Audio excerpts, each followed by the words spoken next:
दंडवत प्रणाम। जय श्री चक्रधर।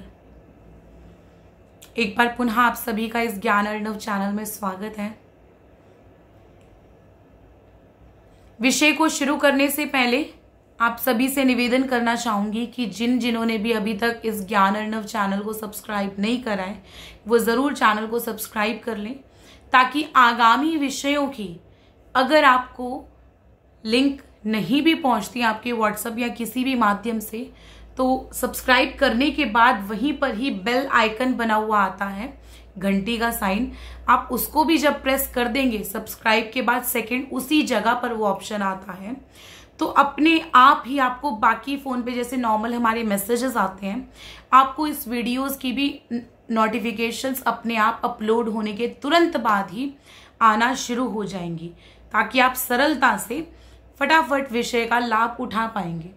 आपको बता दूं, अभी तो हमारे जनरल विषय शुरू हुए हैं, धीरे धीरे आगे चलकर बहुत इंटरेस्टिंग से विषय आएंगे, जिसको आप आनंद पूर्वक अपने नित्य विधि में शामिल करते हुए आप उसका लाभ भी उठा पाएंगे आगे चल के। फिलहाल अभी हम हमारे वर्तमान विषय पर आते हैं। वर्तमान विषय बहुत जनरल बेसिक चल रहे हैं, जहां मैंने अपना परिचय देते हुए सतरूपी संघ की बात करी थी, परमेश्वर और परमेश्वर के नाम के महत्व को हमने जाना, परमेश्वर के 4 साधनों को हमने जाना, जिनके द्वारा हम ईश्वर को आज भी पा सकते हैं, उनको पाने के मार्ग पर आज भी अग्रसर हो सकते हैं। अब बात आती है उन्हीं साधनों के प्रति अब क्रियाएं कैसी करी जाए, उन्हीं साधनों के प्रति अब पूजन रूपी भाव को कैसे रखा जाए।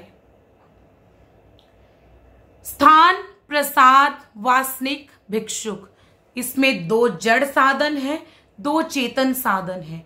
चारों ही साधन हमारे लिए वंदनीय है, पूजनीय है, क्योंकि परमेश्वर मार्ग पर हमें आगे बढ़ाने में यही एक जरिया है। जैसे उदाहरण के लिए मैंने अपने हाथ में ये माला पहनी है, इस माला में मुख्यत्व रूपी ये नायक मणि है। बाकी मनके जो कि अंदर से ये धागा आप देख पा रहे हैं, ये धागा इन सबको बांधे हुए है, और ये नायक मणि घूम फिर के पुनः उसी स्थान पर होने का हमें एहसास करवा रहा है। यही बात हमारे साथ है।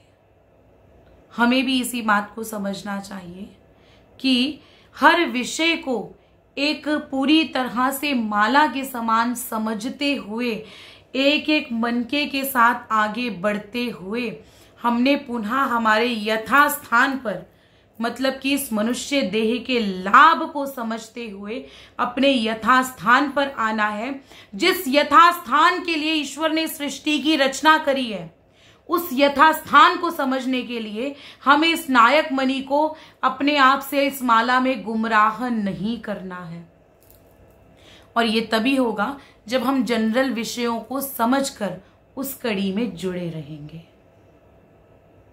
और ये कड़ियां समझाने में, ये 2 जड़ साधनों के बारे में भी हमें प्रीति भाव उत्पन्न करवाने में, जब एक अच्छी वासना वाला साधक एक भिक्षुक कैटेगरी में आ जाता है, किसी संत के सन्निधान में रहकर, श्रेष्ठ गुरु के सन्निधान में रहकर अच्छी तरह घड़ता है, उसकी बातें जब आप सुनते हैं, वो आपके जीवन के हर एक मनके का आपको एहसास कराता है।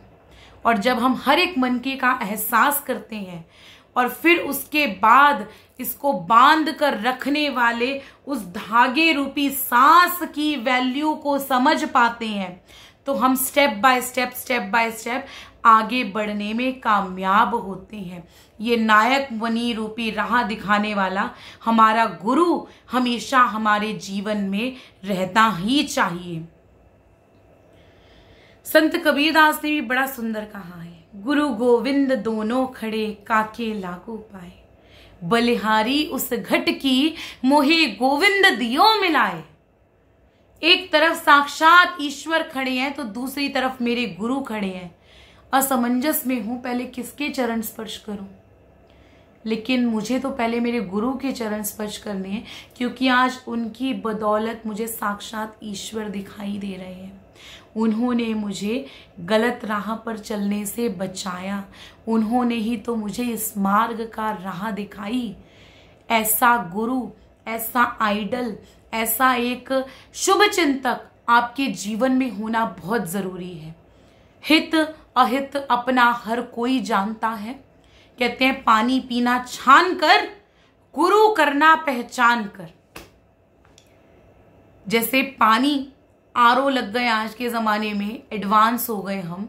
अब तो वो कपड़े रूपी छन्नी या शोधना जिसे हम कहते हैं हमारी महानुभाव रूपी भाषा में, वो भी नहीं लेने की जरूरत पड़ती है। डायरेक्ट फिल्टर से अपना टैप ऑन करा, सीधा फिल्टर्ड पानी आपके ग्लास में आया। अशुद्ध पानी कीटाणु सारे बाहर निकल गए मशीनरी के थ्रू। जब पानी छान कर पिया है तो अपनी इतनी अनमोल सांसों के लिए क्यों ना किसी को आइडल रखा जाए। उसके लिए तो जाहिर सी बात है कोई आइडल ये नायक मणि रूपी होना ही चाहिए, जो इस धागे की आपको, इस सांसों की आपको वैल्यू करवा दे। फिर देखना ये चमकते हुए काले मोती जिस तरह से है ना, उसी तरह से आपका जीवन चमक उठेगा, चंदन की तरह महक उठेगा। विषय आता है हमारा, जब हम त्रिकाल पूजा अवसर करते हैं, उस दौरान, त्रिकाल पूजा अवसर के दौरान ईश्वर की लीलाओं का, ईश्वर के पूजा अवसर का ध्यान करते हुए जिस प्रकार सन्निधान में बाईसा माता पूजा अवसर करा करती थी, उस सभी सिचुएशन को ध्यान में लाते हुए महाराज के पवित्र संबंधों को हम नमस्कार करते हैं। पीछे मैंने आपको बताया था कि हम हमारे धर्म में, जय कृष्णी पंथ में मूर्ति पूजा या फोटो पूजा क्यों नहीं करते, क्योंकि वो एक कलाकार की कल्पना रूपी चित्र है। और हम एकमात्र परमेश्वर ने जिस स्थान को अपना संबंध दिया है, स्पर्श दिया है, उसी स्थान से पवित्र पाषाणों का ही एकमात्र वंदन करते हैं। क्योंकि हमारे महाराज ने ही कहा है, जिन जिन वस्तुओं को हमारा संबंध हुआ है वो सभी तुम्हारे लिए नमस्कार करने के योग्य हैं, इसीलिए हम उन्हें ही नमस्कार करते हैं। पूजा अवसर की बात रही, फिलहाल अभी हम जनरल विषय कर रहे हैं। एक बार हम सुंदरता से वो भी जरूर करेंगे, क्योंकि उसका आनंद ही अलग है। लगता है कि साक्षात ईश्वर का वो दृश्य हमारे आगे हो रहा है और वो नयनाभिराम रूपी भाव उत्पन्न होता है। मतलब कि नयनाभिराम, आंखें ऐसे कि वो कभी पलक झपकना ना चाहे, मन को संतुष्टि दे जाए, एक आह्लाद दे जाए, एक शांति दे जाए, एक अच्छी ऊर्जा दे जाए, एक जीने का मकसद दे जाए। तो वो भाव होना तो बहुत जरूरी है, क्योंकि जहां भाव है वहीं पर तो हृदय की सफाई है, और जहां हृदय की सफाई है वहां हृदय रूपी सिंहासन पर ईश्वर तो विराजमान है ही है। जैसे हिंदी में कहावत भी है कि बगल में छोरा शहर में ढिंढोरा। तो हर जगह जाकर ईश्वर को ढूंढते हैं हम। असल में देखा जाए तो हृदय रूपी स्थान से बढ़कर ईश्वर कहीं पर भी नहीं है, लेकिन ऑलरेडी हमने उस जगह पर इतना कुछ समाया हुआ है ना कि ईश्वर विराजमान ही नहीं हो पा रहे, हमें दिखाई नहीं दे पा रहे, हम उनको महसूस ही नहीं कर पा रहे। रीजन क्या है? एज ए एग्जाम्पल, मैं अभी यहां पर बैठी हुई हूं। अगर आप आएंगे, क्या आप इस जगह पर बैठ सकते हैं? मेरे ऊपर बैठोगे? ऑब्वियसली नहीं बैठोगे, क्योंकि ऑलरेडी मैं बैठी हुई हूं। आपको यहां बैठने के लिए मुझे उठना पड़ेगा या आपको कहना पड़ेगा उठिए, देन आप उसके बाद इस जगह पर बैठ सकते हैं। सेम वही सिचुएशन है। ऑलरेडी हमारे हृदय में संसार रूपी इतना कचरा भरा हुआ है कि उस कारण से हम ईश्वर को खोज ही नहीं पाते, ईश्वर को बुला ही नहीं पाते। और फिर ऐवे ही कहते हैं, प्यार नाल कोई भी बुलांदा नहीं, फिर कहंदे बंसी वाला आंदा नहीं। जब हृदय रूपी भाव स्वच्छ हो जाता है ना, फिर वो बंसी वाला अपने आप आ जाता है और फिर वो दिखता है दृश्य। कांधे पे पीला पट हो, सिर सोहता मुकुट हो, और वो सारा दृश्य, वो साक्षात श्री मूर्ति आंखों के सामने प्रतीत होती है। और फिर लगता है कि सच में हमारे श्री कृष्ण महाराज, जो हमारे स्वामी जी जिनकी स्तुति में कहते हैं कि श्री कृष्ण महाराज से हजारों लाखों को वेद होता है, तो सच में महसूस होता है कि उनके वियोग में क्यों पेड़ पौधे सूखे होंगे, क्यों पशु पक्षी जलचर भी स्थिर हो गए होंगे, उदास हो गए होंगे, क्यों गोपियां इतने विरह में आ गई होंगी। वो है ही इतने मोहक, है ही इतने आत्मा को छूने वाले, स्पर्श देने वाले कि हे ईश्वर मैं तेरी तू मेरा, ये भाव उत्पन्न करा देने वाले। अब बात आती है जब हम पूजा करते हैं, हमने ईश्वर की वो लीलाएं ध्यान करी, ईश्वर के पवित्र संबंधों को नमस्कार करा, स्तुति रूप में भजन प्रार्थना गाई, उसके बाद हम हमारे घर में आरती का थाल लगाते हैं, आरती जलाते हैं, अगरबत्ती जलाते हैं या धूप जलाते हैं, धूप दिखाते हैं ईश्वर को। उस दौरान हमारा एक भाव होता है बहुत सुंदर सा। वो भाव इस प्रकार होता है और होना चाहिए।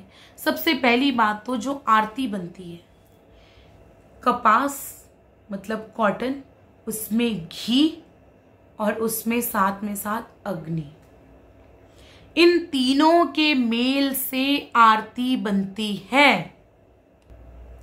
जब कपास के साथ शुद्धता पवित्रता रूपी घी का संबंध आता है और उसमें प्रकाश रूपी अग्नि का संबंध आ जाता है, तो वो अत्यंत पवित्र हो जाती है।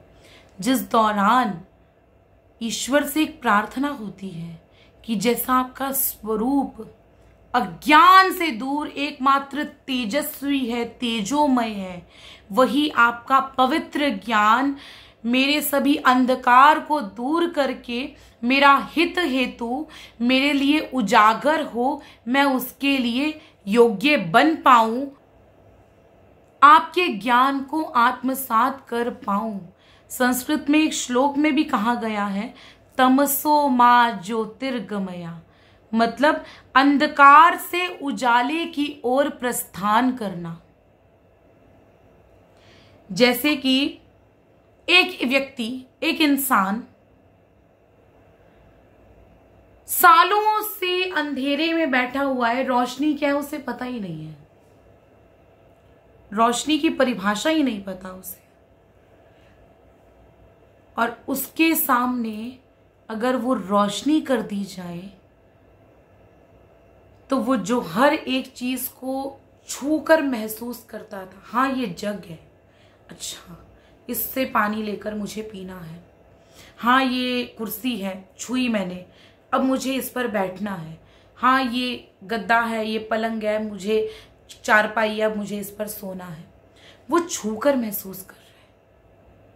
जिस वजह से कई बार वो ठोकर खाकर गिर भी रहा है, क्योंकि अंधेरे में बैठा है ना। कई बार अचानक सडनली हम भी महसूस करते हैं एकदम लाइट चली जाए, क्या होगा हमारे साथ, टकराकर गिर जाएंगे कहीं। एडवांस जमाने में हम क्या सोचेंगे, अरे मोमबत्ती क्यों ढूंढनी है, फोन खोलो, टॉर्च चलाओ। सही बात, मैंने फोन हाथ में लिया, अपनी टॉर्च ऑन करी, रोशनी हो गई। वही बात हो गई, गुरु रूपी नायक मणि मिला, टॉर्च ऑन हो गई, ज्ञान प्राप्त हुआ।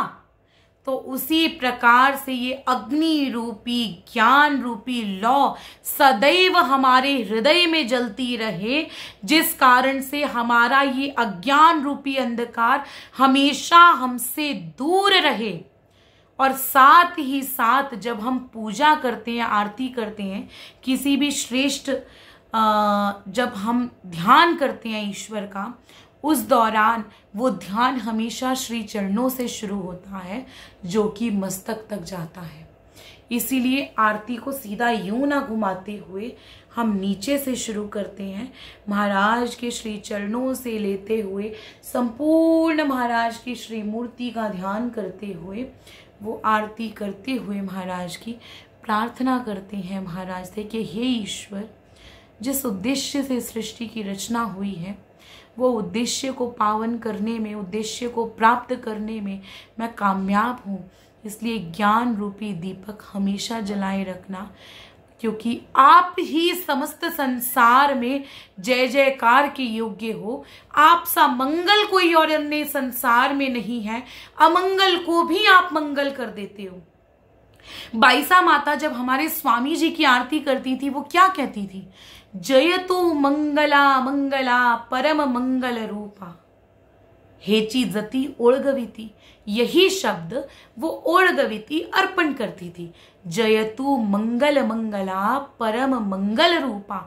जयतु, हे मेरे महाराज, आप ही एकमात्र जय जयकार करने के योग्य इस संसार में। मंगल मंगला, हे महाराज, आप ही संसार में सबसे शुभ, सबसे मंगल है। अमंगल को भी आप मंगल कर देते हैं। आपका वो परम पद, कैवल्य पद स्वरूप भी एकमात्र वही मंगल है। महाराज, उसको पाने के मैं योग्य बन जाऊं, ऐसा ये ज्ञान रूपी प्रकाश मेरे हृदय में देना मुझे। इसी प्रार्थना के साथ हम वो आराधना रूपी आरती करते हैं। कहते हैं कि पूजा तब तक अधूरी होती है जब तक ईश्वर से आरती के रूप में प्रार्थना नहीं करी जाती, आरती नहीं करी जाती। अब जब इतनी बड़ी प्रार्थना हुई है, ईश्वर की संपूर्ण सुसज्जित श्री मूर्ति का ध्यान करते हुए, जब हमने जय जयकार करते हुए ईश्वर से ज्ञान रूपी प्रकाश की प्रार्थना करी, विनती करी, उस लौ को जागृत रूपी समझकर उस शुद्धता को अपने अंदर आत्मसात करने की प्रार्थना करी, तो आप खुद सोचिए कि आरती कितना बड़ा महत्व रखती है और आपको किस प्रकार का आरती के प्रति भाव रखना चाहिए। अब बात आती है, उस दौरान हम महाराज को अगरबत्ती और धूप जो दिखाते हैं। आपने ध्यान दिया होगा, जैसे जैसे जमाना एडवांस हो रहा है, कई चीजें आती जा रही हैं। कहते हैं जी अपने आप को काम रखना है, शांत रखना है, तो ये अरोमा जलाओ, वो अरोमा रखो, ये करो, वो करो, इतनी चीजें बताई जाती है। ये एडवांस टेक्निक्स आ गई है। ये चीजें पुरातन से आ रही हैं, पुराने जमाने से आ रही हैं, लेकिन उस समय हम उस बातों को अब समझने में नाकामयाब हैं, इसलिए हम ये एडवांस चीजें अपनाने लगे हैं। फ्रेग्रेंस रूपी आप कई चीजें घरों में जलाते हैं, लेकिन वही फ्रेग्रेंस जब धूप के रूप में जलती है ना, तो वो मन को शांति ही प्रदान करती है। इसलिए भी धूप जलाया जाता है। ये धूप के कई लाभ हैं। सबसे बड़ी बात होती है कि ये व्यक्ति के, इंसान के मन को एकाग्र करता है, उसे तनाव से दूर करने में सहाय करता है। उस दौरान जो सुगंध होता है, उस सुगंध से अपने मन की अलग अलग चिंताओं से वो तुरंत दूर हो जाता है, शांत हो जाता है। वो वाइब्रेशंस इस प्रकार हो जाती हैं। अब वो खुद सोचिए, एक सुगंध आपने जलाया अपने शौक के लिए, एक सुगंध आपने ईश्वर को अर्पण करने के लिए जलाया कि हे महाराज, अत्तर धूप सुगंधित स्वीकार करें इसका। एक सुगंध आप महाराज को, वो लीला को ध्यान करते हुए लगा रहे हैं कि हे महाराज, सहस्रार्जुन को, कार्तवीर्य को कुछ प्राप्त नहीं हुआ आपके मंगल स्नान के बाद, बर्तन नहीं मिला धूप दिखाने का, तो उसने वो अपने कोड से गले हुए हाथों पर ही वैसे ही जलते हुए कोयले रखकर उस पर धूप डाल दिया कि महाराज के केश सूख जाएंगे, सुगंध नहीं लगेगा, क्यों ना मैं पहले धूप दिखा दूं।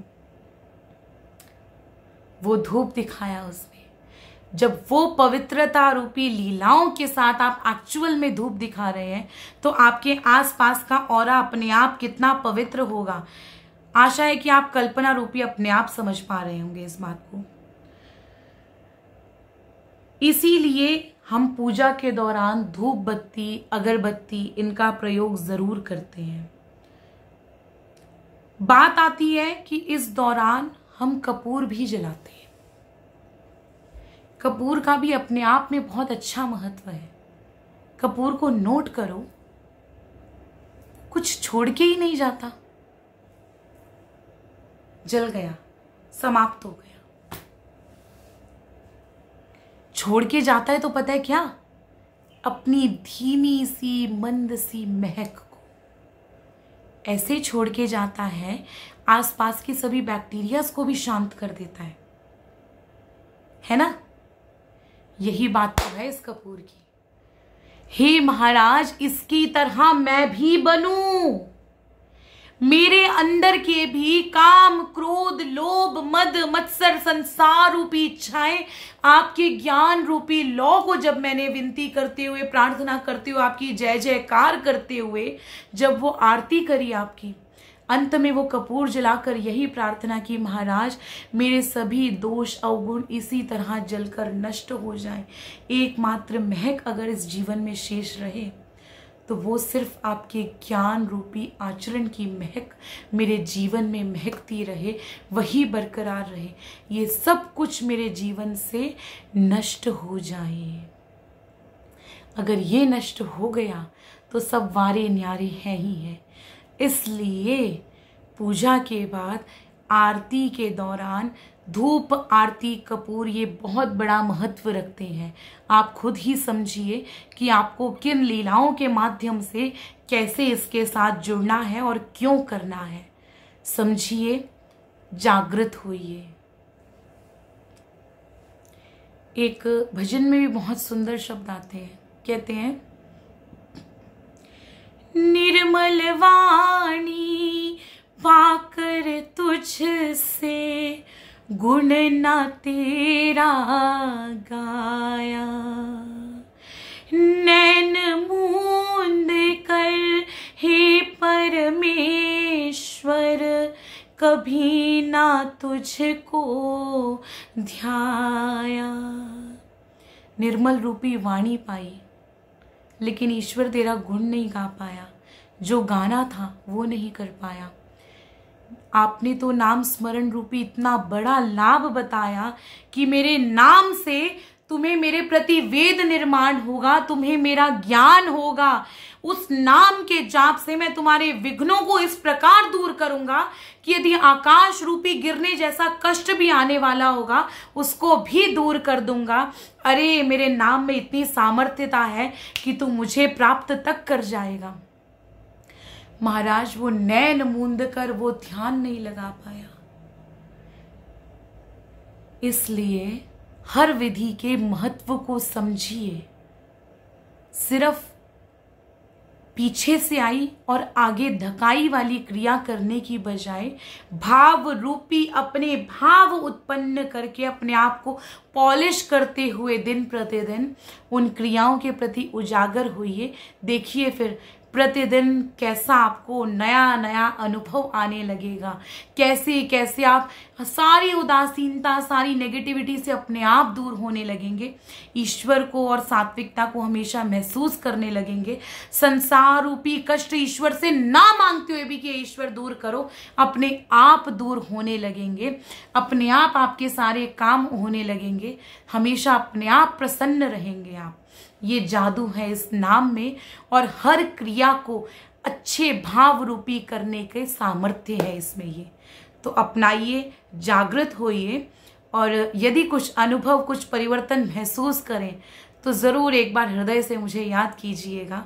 समझूंगी अगर आपके जीवन में 1% भी बदलाव आया किसी एक के भी, तो समझूंगी कि मेरा इस प्लेटफॉर्म पर आना कामयाब हुआ, पूरा हुआ मेरा उद्देश्य। फिलहाल आपसे अनुमति चाहूंगी, तब तक के लिए जय श्री चक्रधर। एक बार प्रेम भरा फिर से आप सभी को नीवापन रूपी मेरा दंडवत प्रणाम। दंडवत।